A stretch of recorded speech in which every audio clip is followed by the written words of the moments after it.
എല്ലാവർക്കും സൂര്യകാന്തി വണക്കം.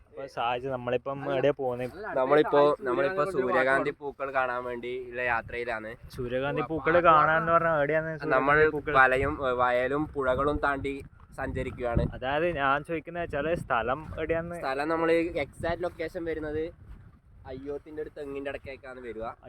അയ്യോത്ത് എന്ന് പറഞ്ഞാൽ എവിടെയാണ്? അയ്യോത്ത് എന്ന് പറയുന്നത് അമ്പലത്തിന്റെ അടുക്കുന്ന ഒരു റൈറ്റ് സൈഡ് എടുത്താല് അയ്യോത്ത് എത്തും. കൂടെ ഉള്ളത് ഉണ്ണിത്തമ്പാൻ ആൻഡ് ജിഷ്ണുക്കേട്ടിക്ക് ഇപ്പൊ ഒരു ഇന്റർവ്യൂ കോൾ വന്നിട്ടുണ്ടായിരുന്നു. അതുകൊണ്ട് ആ വ്യക്തിനെ നമുക്ക് ഇതിൽ നിന്ന് കുറച്ച് സമയത്തേക്ക് പുറത്താക്കാം. പിന്നെന്ന് വെച്ചാൽ ഇവിടെ അപ്പുറം 1-2 സ്ഥലത്ത് ഇതിട്ടിട്ടുണ്ട് അല്ലെ. അത് ഇപ്പൊ വിവരം കിട്ടിയതെന്ന് വെച്ചാല് ജസ്റ്റ് ഒന്ന് പാകിയത് എന്നാണ് അവര് അറിയിച്ചത്. മെയിൻ ആയിട്ട് പോകുന്ന സ്ഥലത്തേക്കാണ് നമ്മൾ പോകുന്നത്.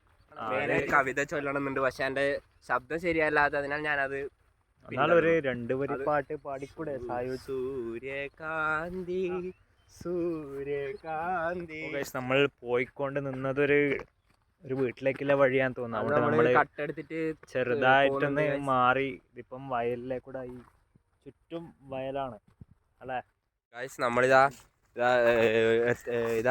നേർവഴി സഞ്ചരിച്ചാൽ നേരെ സൂര്യകാന്തി പൂന്തോട്ടത്തിലേക്കാണ് എത്തുക. ഇതാ ജിഷ്ണു കേട്ടി കുറച്ച് ബിസിയാണ്, നമ്മൾ ഇതിൽ ഉൾപ്പെടുത്തുന്നില്ല. ഇതാ ഉണ്ണീനെ നമുക്ക് കാണിച്ചാൽ ഇതാ ഫോട്ടോ എടുക്കുന്ന. എന്നാ ഓക്കെ. നീ ആരെ കുറിച്ചാ പറയുന്നത്? മിഥുൻ പ്രദീപിനെ കുറിച്ചാണ് ഞാൻ പറയുന്നത്. മിഥുൻ പ്രദീപിന് ഹായ് കൊടുക്കും. MBA മിഥുൻ ഭായിക്ക് മിഥുൻ പ്രദീപിന് ഒരു ഹായ് കൊടുത്തേ. മിഥുൻ പ്രദീപ് ഒരു ഹായ്. അപ്പൊ നമ്മള് ഇവിടെ എത്തിയിട്ടുണ്ട് അല്ലെ. കേട്ടി ഇരുന്ന് കാണാൻ പറ്റുന്നല്ലേ? തൊട്ടടുത്തുണ്ട് നമ്മളെ സൂര്യകാന്തി. ഇവിടെ എത്തിയിട്ടുണ്ട്. സൂര്യകാന്തിന്റെ അവസ്ഥ ഇതാണ് സൂര്യകാന്തിന്റെ അവസ്ഥ ഇപ്പൊ ഇങ്ങനെയാ കാണുന്നത്. അതൊന്നും എല്ലാം വാടിയിട്ടാണുള്ളത്. ഏകദേശം സന്ധ്യ ആവാനായി, അതുകൊണ്ടാന്ന് തോന്നല്ലേ. എന്റെ ഒരു അഭിപ്രായത്തിൽ ഇതിന്റെ കാലാവധി കഴിഞ്ഞു. ഇനി സൂര്യകാന്തി നിൽക്കൂലെന്നാണ് എന്റെ ഒരു അഭിപ്രായം. ആദ്യം തന്നെ എല്ലാരോടും ക്ഷമിക്കുന്നു. നമ്മൾ സൂര്യാന്തിന്റെ ബാക്ക് നിന്ന് കണ്ടിട്ടാണ് ഇങ്ങനെ പ്രശ്നമായത്. മുന്നിന്റെ വ്യൂ ഇപ്പൊ നോക്കിയാലേ കിടിലൻ സാധനം.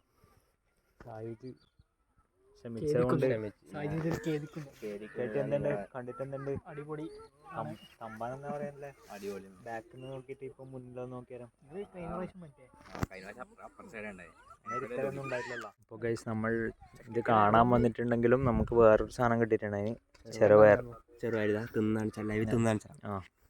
അതായത് നല്ല ജൈവമായ ഓർഗാനിക് ചെറുപയർ. അടിപൊളി സാധനം. സംഭവം ഇവിടെ കുറെ ചെടികളുണ്ട്.